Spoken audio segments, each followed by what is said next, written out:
Então, os componentes independentes, né? Como o próprio nome diz, cada componente é independente, né? Então, os componentes são autônomos, né? Então, um não exerce controle sobre o outro, mas um pode interagir com o outro.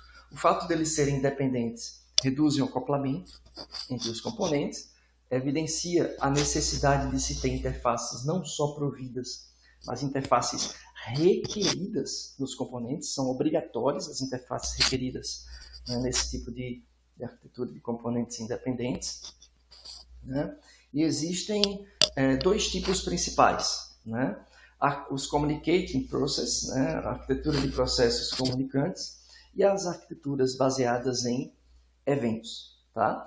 Então, os communicating process, né, processos comunicantes, são componentes que interagem diretamente entre si por meio de suas interfaces, como é o caso da arquitetura cliente-servidor, que veremos, né? E a arquitetura baseada em eventos, ela, como o próprio nome sugere, os componentes interagem entre si, mas não com chamadas diretas entre eles, mas por meio da produção e captação de eventos, como é o caso de algumas arquiteturas, como a Publish Subscriber, como a arquitetura de Broadcast, como nós veremos daqui a pouco. Mas a principal diferença entre processos comunicantes e baseadas em eventos é a forma como os componentes trocam mensagens, como eles interagem. Uma é chamada direta entre componentes via suas interfaces, né? Outra é produção e tratamento de eventos. Então, uma arquitetura cliente-servidor é uma arquitetura de processo comunicante, né, como nós vimos. Então, os componentes interagem diretamente entre si por meio de suas interfaces, né? E os componentes são agrupados de acordo com a sua localização física, no caso do cliente-servidor. Os componentes que estão localizados no deployment do lado do cliente são considerados componentes do cliente. E quando no deployment ficam do lado do servidor, são considerados servidor. Então, é um vocabulário, uma denominação, classificação mais ligada à localização física dos componentes. Nesse tipo de arquitetura, os conectores eles fazem essa ponte de comunicação entre o cliente e o servidor, né? Normalmente implementa algum protocolo, né, de rede, ou HTTP, ou FTP, né, ou que seja por socket, né? Mas os conectores abstraem, né, essa comunicação, que pode ser local ou pode ser distribuída, né? Pode ser simplesmente uma chamada de método, né? Alguém que repassa, fica passando e repassando chamada de método, mas ele abstrai todo esse trânsito, esse meio de campo, tanto do cliente quanto do servidor, né? E as restrições é que os clientes, só eles podem pedir, né? Eles não têm as funcionalidades implementadas em si. Eles são pidões e ficam sempre requisitando aos servidores, né? Então, o cliente não implementa em si as funcionalidades, mas eles sempre requisitam aos servidores, né? E os servidores, eles não pedem nada aos clientes, né? Eles simplesmente oferecem, eles ficam disponíveis para serem requisitados pelo cliente, né? Então, é um estilo voltado a sistemas distribuídos, por isso que os conectores normalmente implementam protocolos de rede, né? Algum protocolo, né? A vantagem de serem distribuídos é que assim pode-se ganhar escalabilidade, né? Pode-se ter um conjunto grande de servidores, um número grande de servidores, e o cliente acaba tendo a sensação de que sua máquina tem um alto poder de processamento, quando na verdade o processamento está sendo executado no servidor e o cliente só apresenta resultados, né? O conjunto de servidores oferece esses serviços específicos, né? Pode ter um servidor de impressão, servidor de SGBD, servidor de aplicação, né? Ou vários servidores de aplicação, e assim sucessivamente, né? Um conjunto de clientes podem executar os mesmos serviços e a comunicação se dá através, normalmente, de uma rede remota, tá? Então, essa é a topologia, né, de uma arquitetura cliente-servidor, onde nós temos componentes arquiteturais cliente-servidor e o conector, que normalmente implementa algum protocolo de rede, né? O conector pode ser representado tanto de forma explícita quanto de forma implícita. De forma explícita, do jeito que está nessa figura. Existe uma caixa para representar o conector. E a maneira implícita é quando a gente não representa a caixa, representa direto a seta. Aí o conector ficou meio que embutido na seta, né? É uma seta entre cliente e servidor, pronto, e ali está embutido implicitamente um conector, né? Quando é importante representar explicitamente o conector? Quando se quer deixar claro qual o protocolo que se deseja utilizar. Ah, tanto faz. Então coloque implícito. Do jeito que o cara fizer, tá bom, né? Mas se quer explícito, você coloca o conector e coloca o protocolo no nome dele, né? Por exemplo, né? Quando se quer requisitos de qualidade relativos àquele conector, ele vai implementar a distribuição de carga. Ele vai implementar NVP, Innovation Programming, né?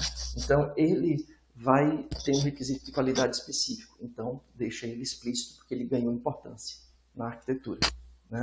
Vantagens da arquitetura cliente-servidor é que a distribuição é transparente, né? Nem o cliente, nem o servidor precisam se preocupar com isso, porque isso é centralizado no conector, tornando o uso das redes, digamos assim, mais efetivo, né? E por isso ele se popularizou bastante, né, com o advento das redes de computadores, né, das intranets e da internet em si, né? É escalável porque eu posso adicionar novos servidores, se necessário, né? Ou atualizar os existentes, né? Desvantagens é que ela de certa forma é um pouco bitolada, né? Não apresenta um modelo de compartilhamento de dados, né? Então, cada componente, ele faz do seu jeito, né? Ele requisita do servidor, ele pode pegar esse dado e, eventualmente, gravar temporariamente ali no cache, ou seja lá o que for, né? Cada servidor é independente de outro servidor, pode implementar seu próprio controle, né? Então, pode haver redundância de esforço entre os servidores, né? Não há um compromisso de que todo servidor da internet inteira tem uma forma específica de ser desenvolvido, não. Cada um constrói do seu jeito, né? Não há um registro central de nomes e serviços, né? Então, a localização de um serviço específico pode ser uma tarefa difícil. Em outras palavras, o cliente tem que conhecer a priori, né? Nesse tipo de arquitetura cliente-servidor pura, o cliente tem que conhecer a priori o servidor. Eu sei que aquele servidor tem o serviço tal. Então, ele já pede para aquele servidor, como se ele já tivesse a URL daquele serviço, né? A arquitetura cliente-servidor exige isso. Claro que existem outras evoluções dessa arquitetura que tentam facilitar a localização de serviço, como a arquitetura orientada a serviço, né? Mas estamos falando de um estilo arquitetural, né? Cliente-servidor. A arquitetura baseada em eventos, né?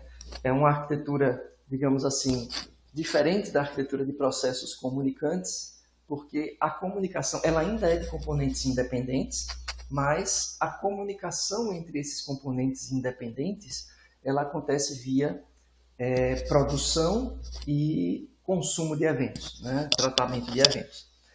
Antes de falar da arquitetura baseada em eventos, eu queria citar, né, um exemplo que me veio à mente agora, uma evolução, né, da arquitetura cliente-servidor que surgiu já há um bom tempo, mas que ainda está em grande utilização, né?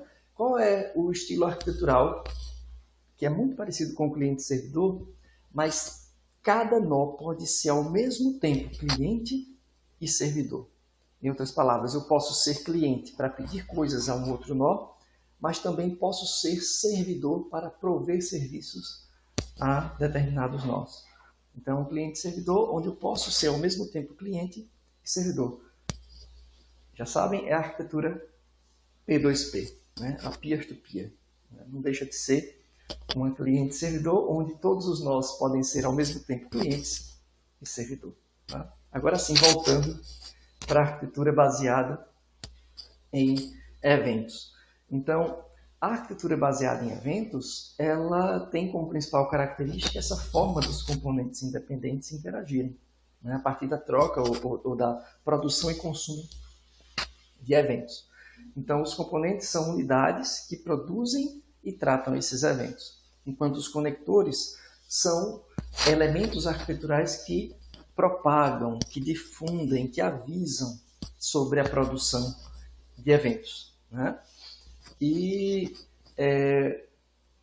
como restrição é que esses componentes não interagem diretamente entre si, né? Toda conversa entre eles, nesse tipo de arquitetura puro, digamos assim, nesse estilo arquitetural, acontece via produção e tratamento de eventos.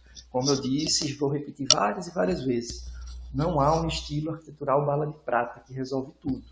Então, mas eu queria usar esse estilo, mas eu queria também que esses dois componentes interajam diretamente. Então, não posso. Pode. Você só não vai dizer que usa unicamente o baseado em eventos. Você criou uma arquitetura heterogênea, que no final das contas é praticamente toda a arquitetura heterogênea, que combina, baseado em eventos, com outros estilos arquiteturais, com peer-to-peer, com cliente-servidor, com camadas, seja lá como for, com componentes, né?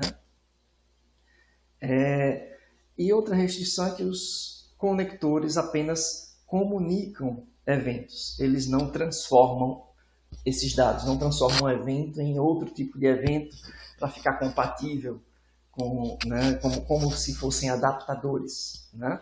Claro que você pode estender a arquitetura baseada em eventos e incluir esses adaptadores que convertem eventos equivalentes, né? Então é possível também, mas já seria uma extensão, né? Então é uma arquitetura baseada em barramento, digamos assim, onde o conector é esse barramento, esse divulgador de eventos, e os componentes produzem e tratam eventos, tá? Então existem dois tipos, basicamente, dois tipos principais desse tipo de arquitetura. Então, um dos modelos de implementação dos conectores é o que chamamos de modelo implícito, também conhecido como broadcast.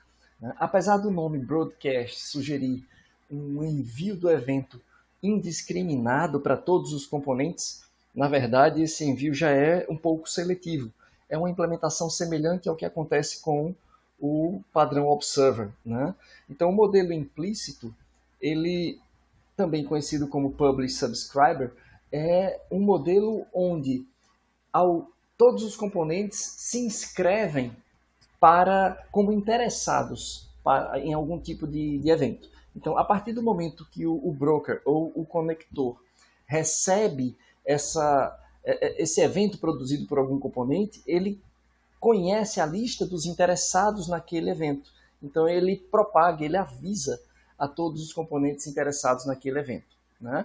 Naquele evento, em tratar aquele evento, né? Já é uma evolução, foi uma evolução natural que acabou acontecendo, né? Uma vez que inicialmente o modelo broadcast ele fazia um espalhamento, uma disseminação indiscriminada do evento, mas a partir daí houve essa evolução e o próprio modelo broadcast incorporou o padrão observer dentro de si para enviar de forma discriminada, né, os eventos na rede, né? Então acontece um broadcast, mas é um broadcast seletivo. Porém, mesmo sendo seletivo, é um broadcast. Então não há uma ordem de prioridades em termos de desempenho, né, para sistemas de tempo real, por exemplo. Então existe um outro modelo de conector, que é o que a gente chama de modelo explícito, ou dirigido por interrupção, que é aquele modelo onde temos tipos específicos de eventos. E alguns tipos têm prioridade em relação a outro. Então, caso aconteça em uma certa janela de tempo uma produção de um certo grupo de eventos, então alguns eventos têm prioridade em relação a outros, né? Tem níveis de interrupção, né? Então nível 0, nível 1, né? Níveis prioritários. Em alguns casos mais extremos, em termos de tempo real, alguns tratadores desses tipos de eventos, algumas interrupções são feitas no próprio hardware, no nível do hardware, né? do switch, por exemplo, né? Programável. Então, há uma certa escala de prioridades em termos de tratamento dos eventos, tá? Então, o modelo implícito, a política de controle, ela não é embutida no evento, né? O evento simplesmente é produzido e é tratado, e quem lida com tudo é o próprio componente. O componente decide, né? Os componentes se registram como interessados, né? Como subscribers, e também se registram como produtores, como publishers dos eventos, né? O publish subscriber, né? Então, quando ocorre algum evento, o controle é transferido para todos os componentes que tratam aquele evento. Então, é um estilo arquitetural todos os estilos decorrentes do estilo baseado em eventos é um estilo extremamente paralelizável, né, para sistemas de tempo real, né? Porém, os componentes que lançam o evento não conhecem, não sabem quem trata o evento. É totalmente desacoplado, o que é bom, mas também torna menos determinístico, né? E mais difícil de testar esse tipo de sistema também, né? Então é efetivo para integrar componentes em diferentes computadores, em especial dentro de uma mesma rede, já que não se tem tanta latência, digamos assim, né? Agora, se o sistema de tempo real é ainda mais crítico em termos de tempo real, é realmente muito crítico, pode-se evoluir ainda mais esse modelo implícito para um modelo explícito, onde existem tipos de interrupções ou prioridades dos eventos, né? Cada tipo é associado a uma localização de memória, por exemplo, né? Pode ser associado, na verdade, né? A seleção de tratadores, que pode ser realizada por hardware ou por determinados endereços de memória prioritários, né? Para desempenho realmente muito crítico, né? Possibilita respostas ainda mais rápidas com o mesmo paralelismo, né? Porém é mais complexo, mais difícil de ser validado, mais difícil de ser tratado. Existem muito mais cenários, né? Porque eventos podem sobrepor uns aos outros, né, em termos de prioridade, né?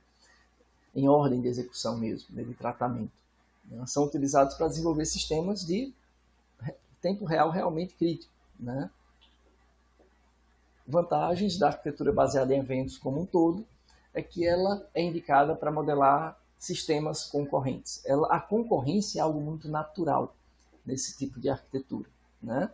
Então, as unidades ou os componentes são autônomos, né? Tem pouquíssima dependência entre eles, e a dependência é apenas indireta por meio da produção e consumo de eventos, né? E assim ela se torna muito mais escalável, porque se está gerando gargalo, acrescenta-se componentes em hardwares separados e o paralelismo é natural nesse tipo de arquitetura, né? Então ela tem como desvantagem essa dependência também dos eventos, né? É difícil ter um controle efetivo desses eventos e é difícil também evoluir os eventos, alterar, por exemplo, o conjunto de eventos, né? Se você vai deixar de produzir um determinado evento, você vai ter que atualizar os componentes que processariam esse evento. Ou, eventualmente, se você for alterar um evento para agregar mais informação a ele, você vai ter que alterar, consequentemente, todos os que tratam aquele evento, se quiser levar em consideração o que foi acrescentado, os dados adicionais, né?